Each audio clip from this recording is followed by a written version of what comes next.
Like it's like your CEO noticed something and they called it out in Slack. And then you can go, hey, let's walk this back along the customer journey. And then you get the different people responsible for those parts of the journey involved. And you just say, how do we get here? Because it's rarely just a problem with customer support. It's support noticed it. And then you work backwards and you go, okay, how did this end up being such a big thing?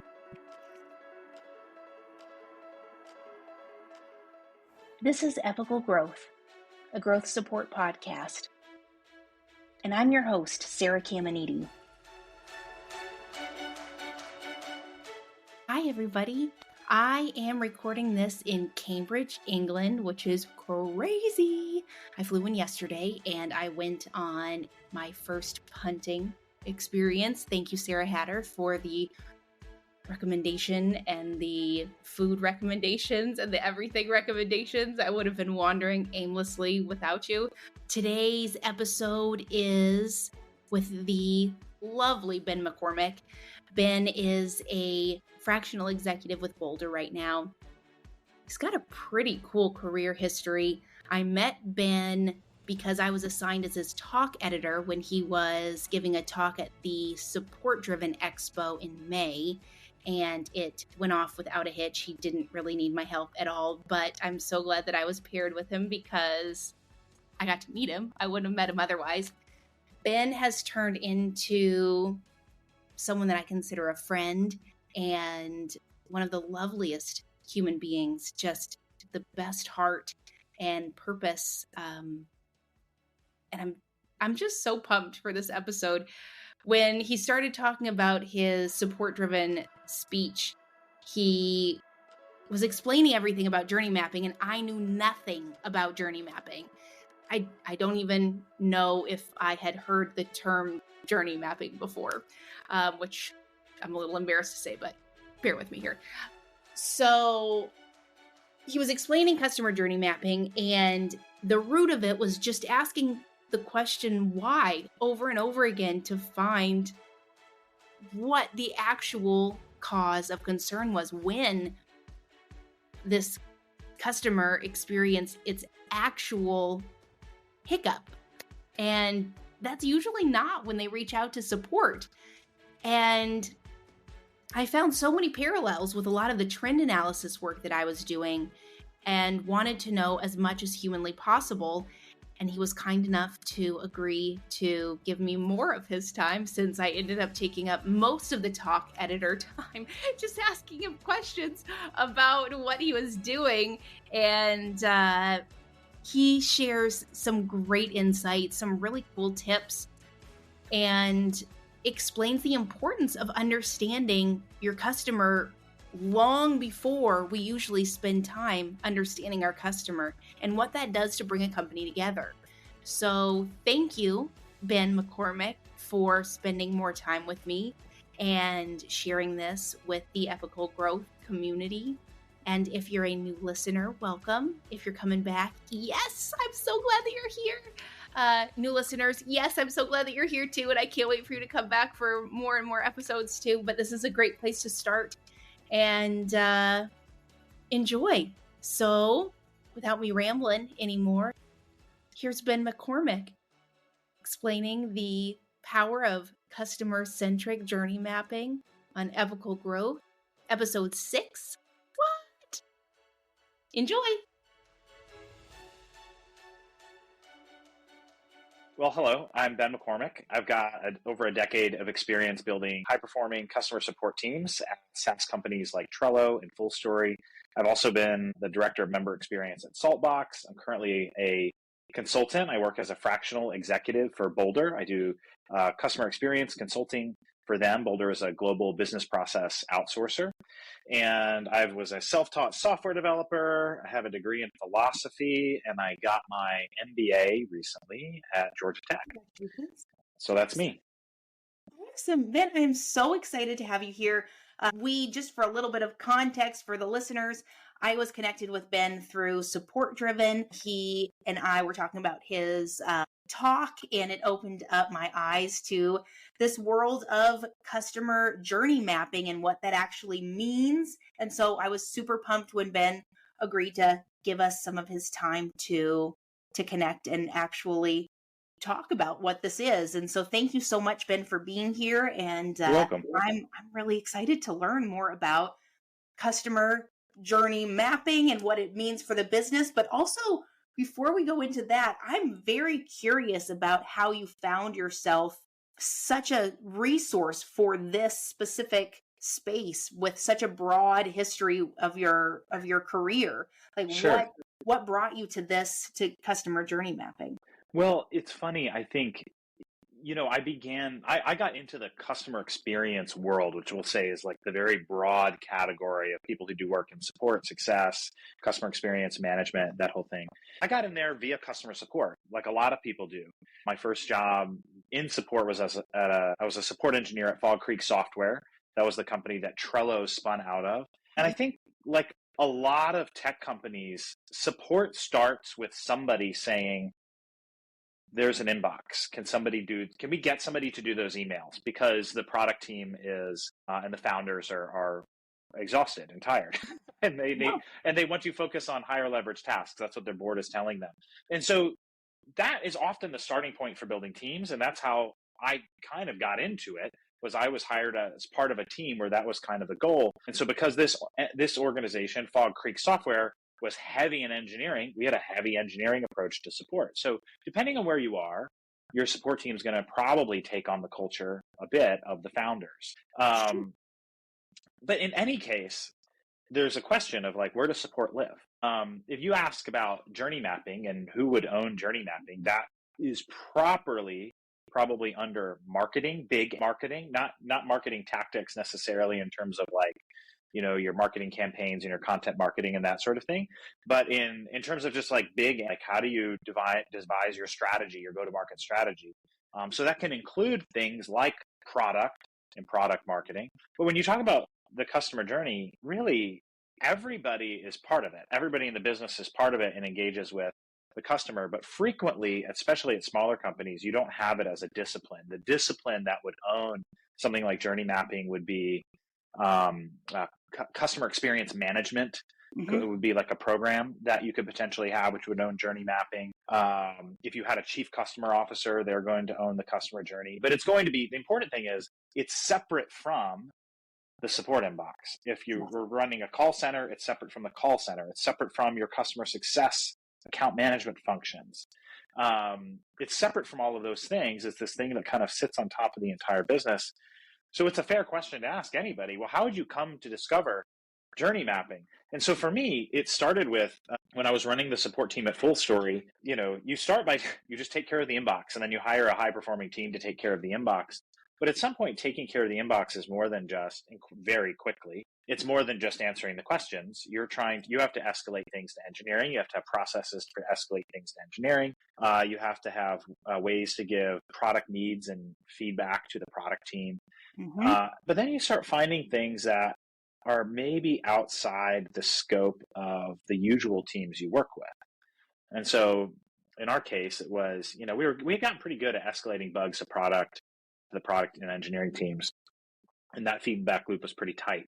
But if anything came in for sales, it was like, how do we bring this up? I mean, and they had the sales had their own team. They had their own goals, their own processes, their own ways of working with support. And most of the time when we were dealing with support questions, they were from customers. They weren't from prospects. But occasionally somebody would be trialing the software. They hadn't signed up yet, or they're just curious and their question ends up in the support inbox despite all the attempts on the website to guide them towards a salesperson. And so you end up getting involved. And there's an experience element to those interactions that spans beyond the journey where somebody is a customer and goes back to when they're not even yet a customer. So we started with having at Full Story, we had, what did we call them? We used to call our customer experience team hugging. And so we had these meetings that we called smugging, which was sales, marketing, and hugging. Yeah, it's ridiculous. But it was like a cross-functional team. And this is a pretty well understood like company evolution paradigm, is you go from all the teams kind of share responsibility, but nobody really owns it. Then you have a cross-functional team that doesn't have the right level of power and authority to get stuff done. And then you give an actual program to it. So we had a cross-functional team that was asking the right questions, but didn't have the bandwidth or leverage or resources to make the changes they needed. So I started leading I handed over the management of the support team to the person who had been kind of like my number two there, Kaylee. She's still running the team today. She's doing a phenomenal job. So I handed the team over to her and started leading a customer experience management program. And it was awesome. And I was super excited to get into the work. But this was February of 2020. And if you'll remember, there was a global pandemic started and that upended everything.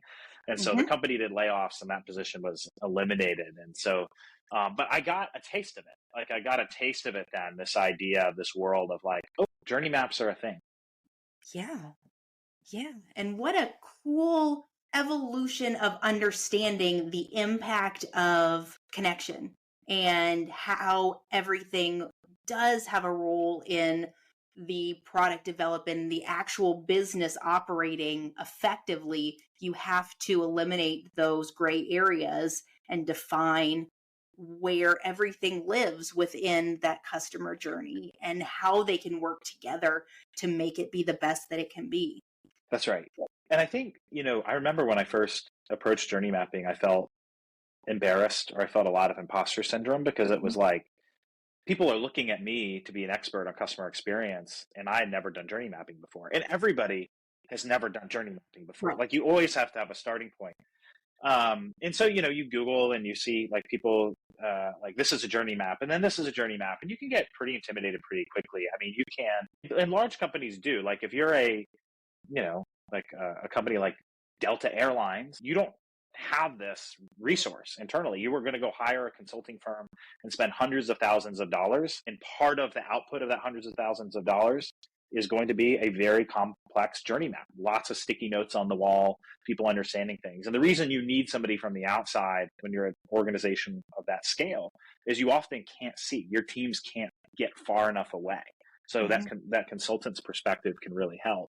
But when you're small, especially when you're a startup, you're not hiring consultants. We actually look at a couple consulting firms to come in and help us understand our customer journey.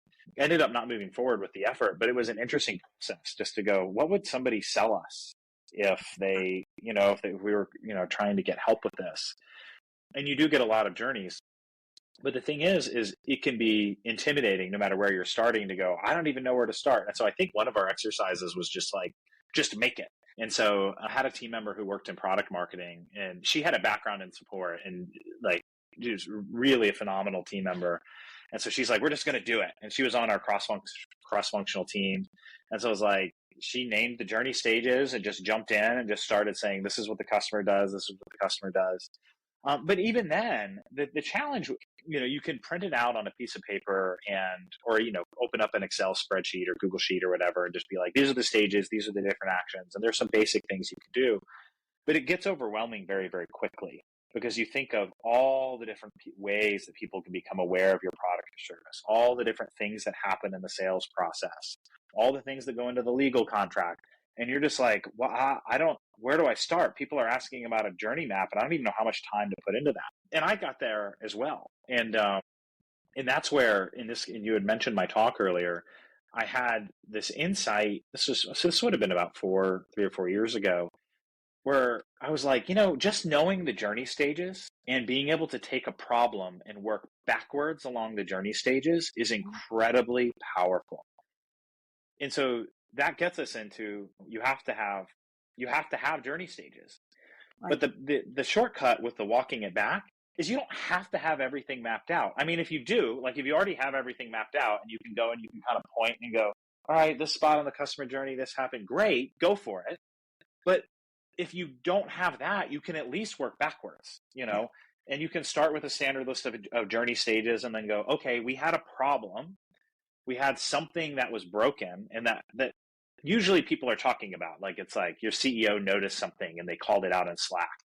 And then you can go, hey, let's walk this back along the customer journey. And then you get the different people responsible for those parts of the journey involved. And you just say, how do we get here? Because it's rarely just a problem with customer support. It's support noticed it. And then you work backwards and you go, okay, how did this end up being such a big thing?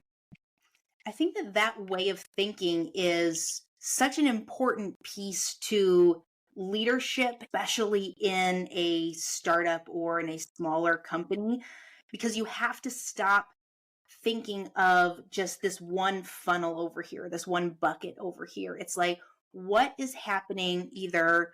So if you have like a team member that made a mistake, instead of approaching it in just a black and white, you messed this up. No, okay, let's take a look at why you chose to do it this way. And is there documentation that needs to be updated? Was there a miscommunication? Do we have different speaking, styles to understand what we need to do? And it's asking those questions to ignite conversations that it sounds like journey mapping forces you to do from a business perspective. Yes. I think you're alluding to what I call the 5 whys. I think it might be standard. It's not a thing I came up with. I learned this at Fog Creek. But the 5 whys, which is like, okay, a team member said the wrong thing to a customer. Why? The documentation was wrong. Why was the documentation wrong? Because it hadn't been updated. Why hadn't it been updated? The team doesn't have bandwidth. Why doesn't the team have bandwidth? Because we cut hiring, like all of these kinds of things. And that work is really, really crucial. The added dimension of adding the customer journey on top of that takes you to, like, it's not just within the locus of your team. And you're always, like, when you go backwards on the journey, it's not always, you're not always going to, like, the kind of the boundary is that purchase decision, that step of the journey where the customer goes from being a prospect to actually being a customer. You're not going to take every issue and then go back to your sales team and make big changes. But it is important to ask questions, because you get, like, I had an example at Saltbox. I was doing this process somewhat intuitively. We had, Saltbox is a business that provides, it's like a WeWork for warehouse space. Oh, okay. Like if you need warehouse space, but you need the flexibility to be able to move up and down in space. And then they have different services that help small business owners who need warehouse space run their business.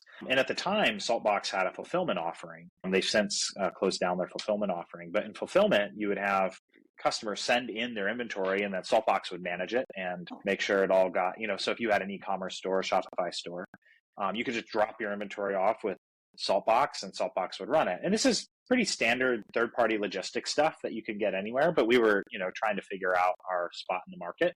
And one of the challenges we had was we had the hardest time onboarding some of our customers. And then we were like, man, and it wasn't even, actually, here's the funny thing. They were successful with us. Like, if you just looked at a journey map, they were paying us. They were happy to be using us. They weren't always like the most knowledgeable customers, but they didn't make any money for us. So we would look at it and be like, we're getting $50 in revenue. And then I would go, what happened? And then so part of that challenge was I didn't have enough resources to onboard everybody that we were saying we were going to need to onboard to meet our goals. So, this is a walk back the customer journey moment. You go, okay, at the renewal stage, we're renewing somebody paying us $50 a month. Would we keep doing that? Probably, if it's not too costly to maintain them. Fine. Okay, work back one step earlier at the success phase. Do we want somebody who's paying us $50 a month to be successful? Yes. Okay. Now you're in the onboarding phase. Do we want to onboard somebody knowing that they're only going to generate $50 a month in revenue? No, we don't. But if you got them, if you sign them, you're going to do it because you want them to have a good experience. You don't want to damage your brand, so you will. So the only way to fix that problem is to go back earlier to the purchase phase. And then you go, would we sign somebody if they're only going to pay $50 a month? No, we're not, because we know it's not worth it at the renewal stage. Right.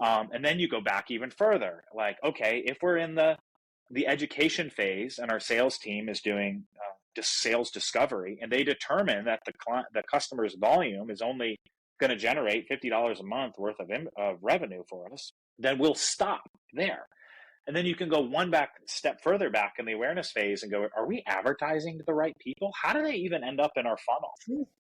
And so that was a problem that, like, there really was nothing I could do at the phases of the journey that I was in control of. In this case, it was the director of member experience, so things would have started mostly in the onboarding phase. So I didn't have anything in my control to prevent that problem, but that was one of the biggest problems impacting our business. So being able to mentally do it, but then if you're trying to share it with somebody else, it's like you're trying to explain why this is an issue. It's like, well, let me draw out for you how I got here. I'm going to do it. I walked backwards, and you can see, like, if you want me to onboard a lot of new members so we can hit our revenue goals, they have to be making money, or else I'm not going to have the resources to meet the onboarding targets that you set for us. And I found that process to be useful. And at this point, it kind of comes intuitively because I've done it a bunch of times. But just being able to know the stages are there, they exist, and it's not about our company's departments. It's about our customer's journey. Right. No, I think that touches on such a great headspace to be in when you are trying to present problems or solutions or ideas or things that you're flagging, like when you're trend tracking, like what is the actual root of all of this, and you just keep going back to see what that impact is, and getting to that phase of, wait a second, are we advertising to the right people? So when do you reach that point though in your company, like journey, if you're starting from the beginning, ground floor, do you enter into building out your company having the journey in the back of your mind, or do you need to wait until you've hit a certain moment to be able to analyze what's actually happening? I mean, I think you can always be doing it. I mean, it's not a costly exercise to, sit there and be like, what are the phases of our journey? But it probably is helpful to have at least product market fit for your product. I mean, if you don't have, but even then, if you don't have product market fit, identifying the journey stages can be helpful so that you avoid spinning your wheels. That was, like if you don't have product market fit, then that means you're going to probably pour a lot of money into trying to bring in customers, and then they don't ever get to, it doesn't ever become profitable. But, even when you're just starting and you're kind of looking for that problem solution fit, like, does this even exist? Do you need the journey stages there? No. Do you need to be aware of them? Yes. Like, you should know at least what they are. But when the business is, like, you found product market fit, you're definitely growing. You start seeing like, oh, we raised that seed round and now we're raising a Series A and we're starting to fill in key functions. That's a good time to just say, what are the names of the different stages of our journey? Can we agree on those? Like, you don't have to do a full, get everybody in a room and whiteboard it. You can do that. You don't have to do that. But if you can agree on the names, that can be really powerful. And that's not my idea. That comes from Jean Bliss, the author of Chief Customer Officer 2.0. She talks about the importance of naming your stages and what that does for your company. Because then you say, for example, like in the last example I used, I talked about ad spend. You could just say, somebody go to marketing and tell them to stop buying ads targeting, low budget customers. You could say that. But it's much more powerful and much more integrated to say, we are targeting customers in the awareness stage, not the marketing stage. Mm-hmm. We're targeting people in the awareness stage, or whatever your company calls that. Mm-hmm. And then you use that common language, and then you make the jump to your internal teams. Because when you do that, it gives your team members a way to align around the customer's journey and not around your departments. So like the classic example is customer support. You assume that customer support questions happen during the success phase, but that's not necessarily true. And actually, the times where a customer shows up in phases that are not the success phase are the ones that show you usually that you need clearly defined phases. Because like somebody just started, they just signed and they don't know how to get started. You could call that the success phase, but really they're in the onboarding phase. Do you even have an onboarding phase? If you don't, pro tip, you need one. Like you need something. It's like the best way you can invest in the success of your customers. But then you get into things like, somebody reaches out and they go, we're thinking about canceling. Well, they're in the renewal phase. They've had a break in their loyalty loop. They're thinking about not being a customer anymore. What's your fun? Like, if you recognize that as the renewal phase and not just the success phase gone wrong, it is both of those things. But you might say, do we need to have a specific motion for when this kinds of thing happens? You can go kind of crazy with it. Like if you try to cancel your cable subscription and call up the cable company, they have literally dedicated departments that handle only this problem. Mm-hmm. You may decide you don't want to do that, but like that's where that eventually leads. It just gets you to ask the question, where did this ticket come from? This ticket came from somebody who was in the They're in the sales. No, sales isn't a phase.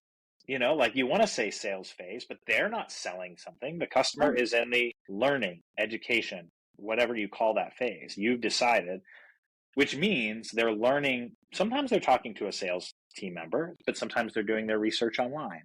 How does that change how you support them and who they talk to and who needs to make a change? That's really interesting, that split in that phase of what is the customer experience when you do have that, back and forth with an actual salesperson? What is the customer experience when you're gathering information on your own? And how do you identify that when you're trying to support someone? And how do you, Ben? Yeah. Yeah, that's a great question. I think, and this gets into questions about like, how does the company, this is really your sales and marketing teams working together, but it's a whole company effort. How do you define your go-to-market strategy such that when you get into the sales phase, and anybody selling enterprise software has to actively think about this. If you're selling like we'll call it on-demand software or software you put in your credit card, like all of the learning happens online. Like you're not talking to a seller. This is where you get like the pricing page with all the different configurations and the checkboxes, then, like compare us to competitors and all of this. But when you're selling enterprise software where there's project management associated with how this thing is going to get delivered, you really do have to sit down and go, okay, what are we, you have to get outside of your own head. This always happens with even the best salespeople will say this. So I don't think I'm picking on salespeople here. But you have to get outside of your own perspective and how great your product is. And you have to meet the customer where they're at. Like I work for Boldr. Boldr builds high performing global teams. Do people who come to work with an outsourcer, do they know what they need? Or are they're coming in and they're saying, I heard that I got a contract for 24/5 support and we've got to hire a global team ASAP. Can you help? They don't know everything that is great about what you offer. So you have to start by asking questions. And this is your discovery call. Mm-hmm. And so you're asking, well, how important is this to you? What are your other goals? What are your other needs? And so you're trying during that stage, you're not like really the sales team is trying to find that ideal customer that is going to fit with what the company offers. And so when you have companies that offer premium brands, Boldr, consider ourselves a premium brand in the BPO space. When you offer a premium brand, you usually have to do some kind of education about why would you choose me? Why would you choose us? And that's a process. Like that's not going to just happen automatically. You're not just going to be like, here's all our stuff. Don't you like us? It's like that doesn't. Don't you like us? Yes, we're great. Everybody likes us.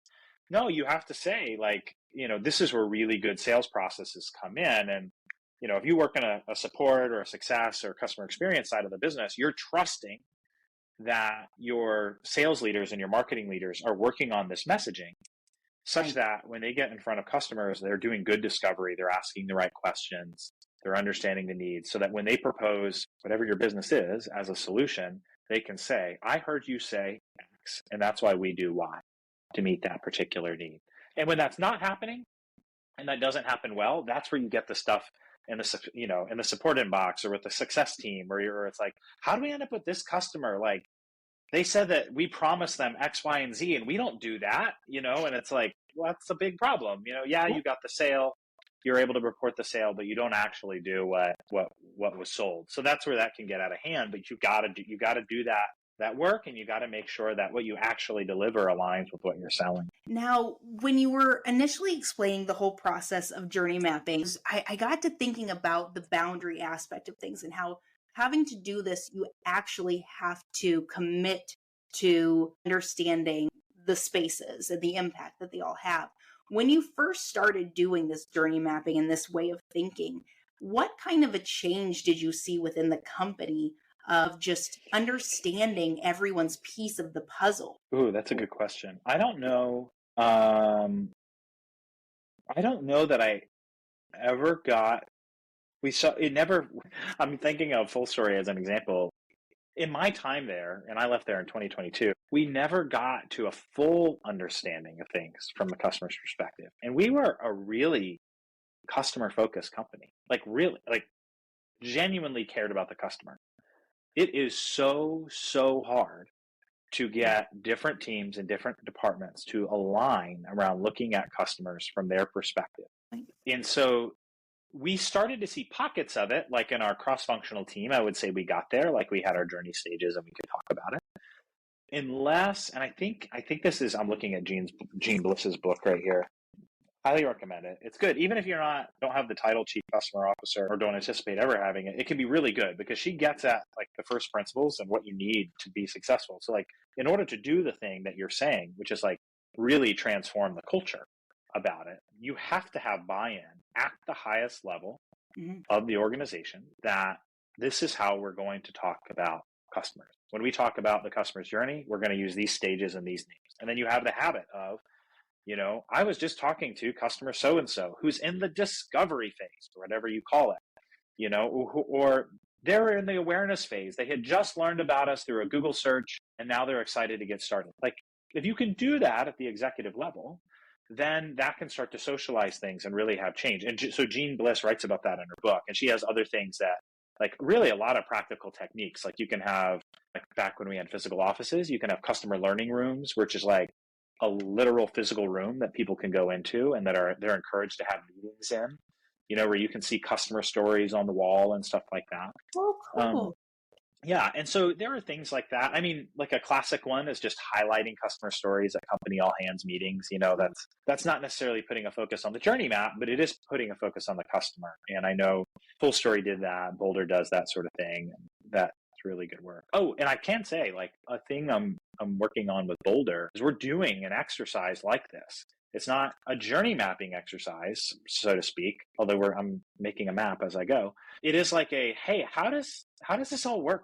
How do all of our processes work? Because all of our teams are very high functioning and they're getting the job done. But in terms of how do we explain all this, that's hard. And so like it's one of those things, it seems obvious, but it's like, no, there are actually very few people who understand end to end how everything works. But your customers will understand how everything works because they're living through it. So don't let them be the only ones. Yeah, that's a great point. No, that's a really good point. As a support leader, what really struck a chord when you were first explaining this to me was the stage when you're leading a team, when you're able to have that high functioning team handling the day to day, and you're able to look at the bigger picture of the support experience, and you're analyzing the data, you are asking those why questions to identify the trends and really see the root cause of the struggle that caused someone to need to reach out. That is so well connected with the journey mapping, but that is that typically like phase one of a company deciding to move forward with the journey mapping? Is it like understanding, okay, we've got all this data on trends. Now let's see like where this actually is happening, or like how does that all come into fruition? Yeah, I'll just say this, if you are working at a startup between 1 and 500 people and you're leading a support team, if your customer doesn't already have the journey map, you're probably going to be the one to bring it up. Your marketing team might, or your product team might. And actually, good product teams will. I mean, and they'll always have some aspect of a journey. And so I don't want to say that like it's never going to exist, but your team probably is already going to have it. And if it doesn't, there's not a reason you can't be the one to bring it up. For me, I think it was in the context of coaching calls that I found reaching for a journey map was the most helpful. Because, a lot of times when we're doing coaching conversations with our team members and they're, how's your week going? Let's look at some tickets together. I got this ticket. It was really frustrating. Sales is just like, man. And you look at the ticket from sales and you see how like, man, they really dropped the ball. Like they just like our team prides itself on delivering an outstanding experience and appropriate SLA and, with the right information. And the seller just didn't even bother to respond in Zendesk. And then the customer kept asking, and we had and so you're like commiserating with your team member in this kind of coaching call. And you go, well, how do we understand it? Like, how do we actually understand what's happening? Because if you start barking up that tree with their manager, the salesperson's manager, you get frustrated there too, because you're like, well, it seems like their manager doesn't really care. Their head of sales doesn't really care. And the CEO is actually really happy with what the sales team is doing. And doesn't anybody care about customer experience here? And you kind of get that.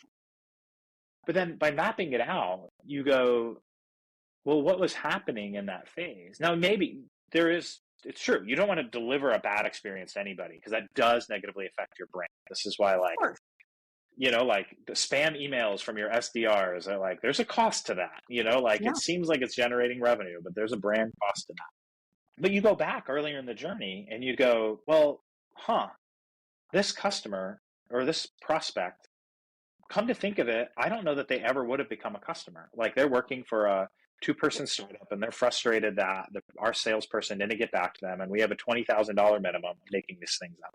But like, there's some reason that they didn't get back to them. And then you go, well, our salespeople are incentivized to provide outstanding service to the people that they think are going to be the best fit, like that they've qualified. So this person wasn't qualified. And that's why, we can understand why they maybe didn't prioritize that. Now, there might still be things that you do because you are advocating for the overall experience and you're protecting the brand. But that kind of sets up your coach. Like that helped me in coaching conversations be like, they're not as bad as you think. The people on the other side of the business they're working for the same team. Right. Well, I think that goes back to just shifting your mindset of we're all doing our best. Let's try to understand the why behind these choices that they're making and see how they align in their picture. It is what a support professional does on a daily basis when they're talking to customers. It's just often a hard thing to do when you're thinking about others within the business, to take yourself out of it. And remember, not everybody has the same mindset or skill set that you have. Let's think about the salesperson and what their journey is like and what their headspace is when they were seeing this ticket. And that's exactly what you just explained. It's figuring out that why behind the choice. Yes, that's right. Which is so cool. And it's so valuable. I mean, that is how you can create a unit within your company, not teams, like an actual well understood supportive unit to bring about change for the customer and understand the choices that everyone's making. That's right. And I think, when you're positioning yourself to, whether you're on the executive leadership team or you're working with the executive leadership team, and you're saying, why work with me as a support leader?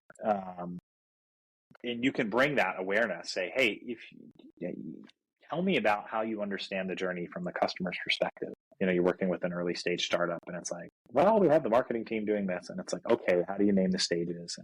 And it's not to use it as a cudgel to beat over the heads of your coworkers. Sure. It's not that. It's like, hey, this can actually be a really powerful device. And so if you can provide that leadership to your colleagues to say, let's agree on what the stages are. Let's talk about our customers in terms of stages, and then the stages they're in, not in terms of our team. That's really powerful. That's a really powerful tool for your executive team, for your CEO to go out and drive revenue. Because we don't think of it like this, but if you can align, it should be obvious, but if you can align around what customers care about and value, that's where you get revenue. And so anything that gets in the way of that, and us focusing on our own teams and our own teams' goals, individual functions goals, gets in the way of value for customers. So this has a real potential to unlock real value for our companies. What a great service you're providing. And I love that you're teaching folks within the support community about what this means and how they can utilize it, even like on a smaller scale, but bigger scale as well, to start to push this change within their company. And I think that this could be it could be one of those moments within startups when it forces everyone to just reflect a second and pause and see what the purpose of the company is. And that could be the start of change. And the thing about it is, the reason I like these conversations, but also these techniques and devices, is that they're really low cost with really high impact. So these are things with a lot of leverage. When you align on stage names, you'll actually find a little bit of resistance to that. Like, that's something that you've got to decide on and people have to do.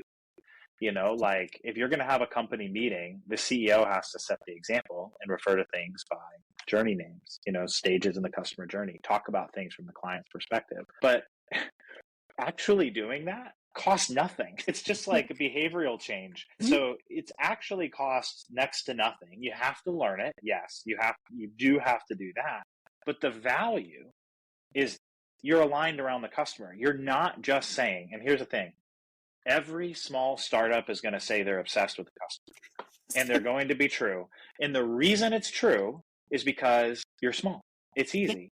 If you're a team of 4 people or 8 people or 10 people or 20, like you can yell across the room or Slack, like everybody can pounce and just, you're providing a great experience. It's as you grow, you've got to figure out how to stay aligned.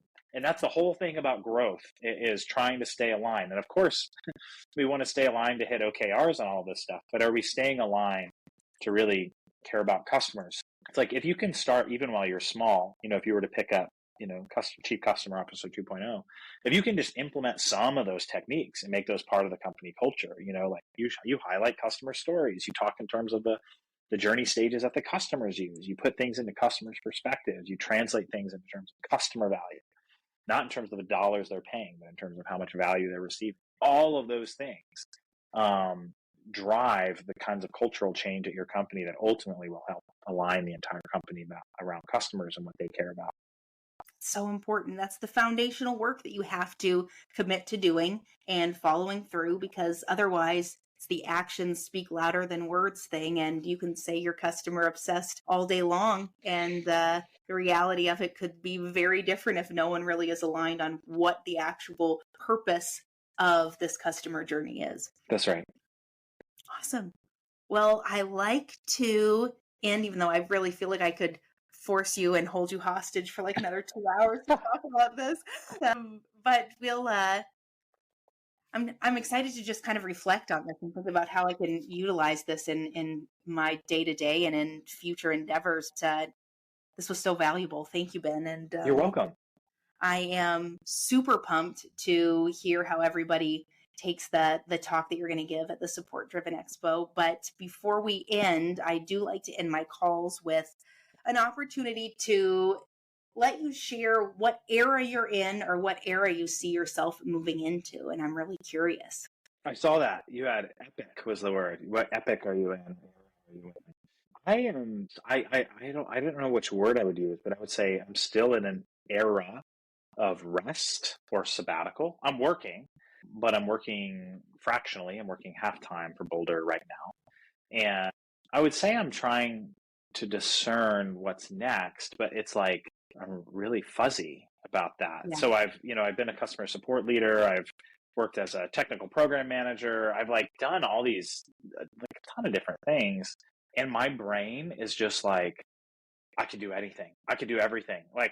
That's where I am. And so that ends up being a challenge for me, because I want to, it's like, so today we've been talking about customer experience. Sure. Yeah. Let me go do customer experience full time. I'd love that. But then I get talking about lots of other things, in different areas of work, and I get excited about that too. So for me, it's trying to, discern what am I really called to do.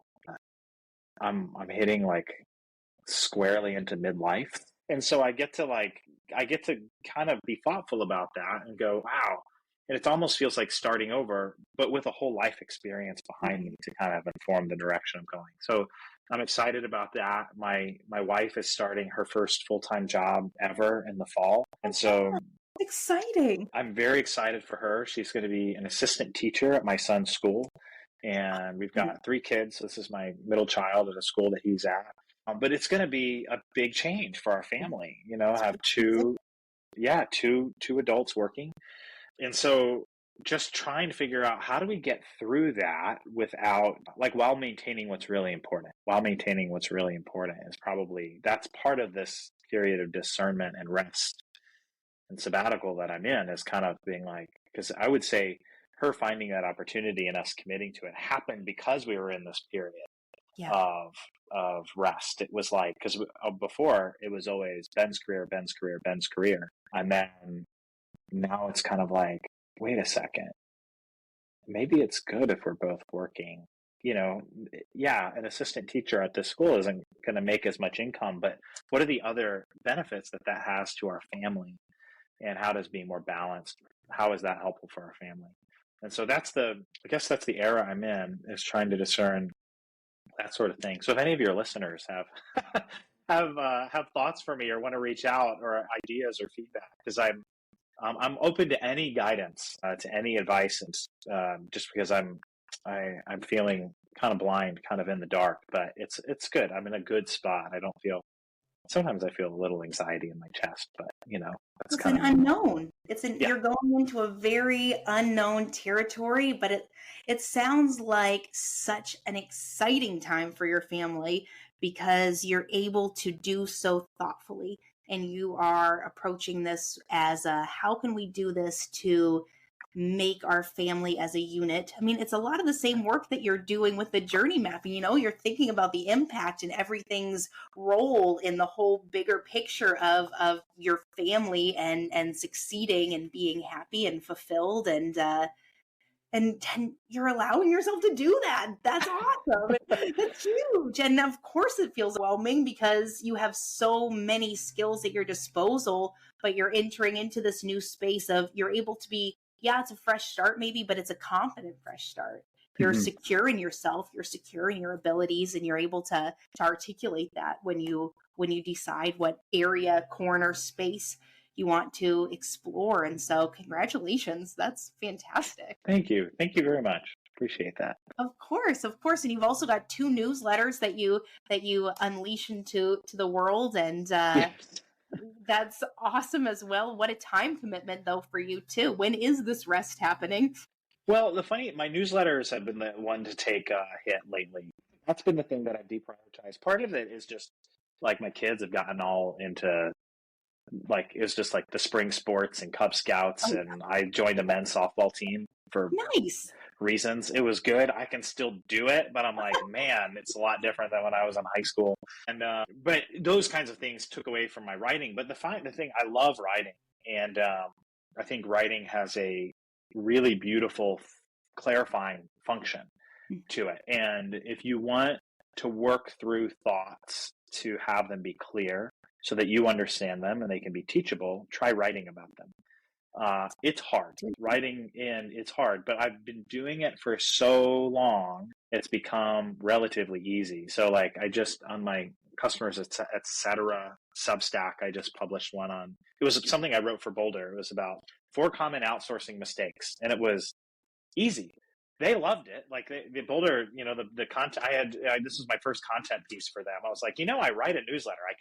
I'll do content that I publish on your blog. And so we published it there, and then I put it in my newsletter. But I was like, this is easy because it's just, I can see things from first principles and write and take things I've observed and distill it into a story. And so once I get going, it's okay. It's about finding the time to get something going.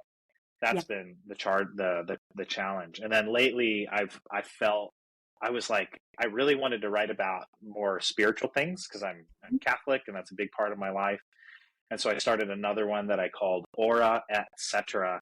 So I have a customer, etc., and then I have Ora Etc. That's the Latin word for prayer. And so so I started putting some thoughts in there. And that one's got 1 post and another one baking. And I'm hoping to have, because I kept having things that I was like, I want to write about this. Where do I put it? It's like, this isn't in my customers, etc. newsletter. I had a couple people be like, publish whatever you want. It's your own. And I'm like, I don't know. Yeah. Like the MBA inside of me is like, you've got customer segments and you got to think about your segments and stuff like that. So I was like, I'll segment this out a little bit. Yeah. That's the first step. Like now you've taken that weight off of you. You have a space for it. So when you feel like you need to spend time to share what it is that you want to talk about in different ways with customers or with Aura, like you have space. You can explore that, which is really, really great. Yeah, that's exactly it. This is a place I can put things. Even if I just draft the idea and I don't publish it, it gives me a place to go get those thoughts out. And it's been very helpful for that. I'm just so excited for you, Ben. You've got a lot of cool things happening. You're thinking about things in a very purposeful way. And when you do that, I've often found you set yourself up for what you're supposed to do. And I know that while I'm sure it feels very gray right now, the future is going to be clear when it's supposed to be clear. Yeah, that's And helpful. your family is going to be so pumped to be in this new phase. I'm sure there'll be a little bit of growing pains, but the fact that your wife's going to enter into this new part of her journey Yes. with one of your children is beautiful. Like, Yes. that's so special. Yeah. So excited for her. Awesome. Well, I'm going to let you go. Enjoy the rest of your day. Thank you so much for your time. And You're very welcome. I hope that we can continue this conversation in any form that it finds Absolutely. itself down the road. I'm excited to see where you go. Thanks for having me on, Sarah. I really appreciate it. Thank you. Have a great day, Ben. All right. You too. Bye. Bye-bye.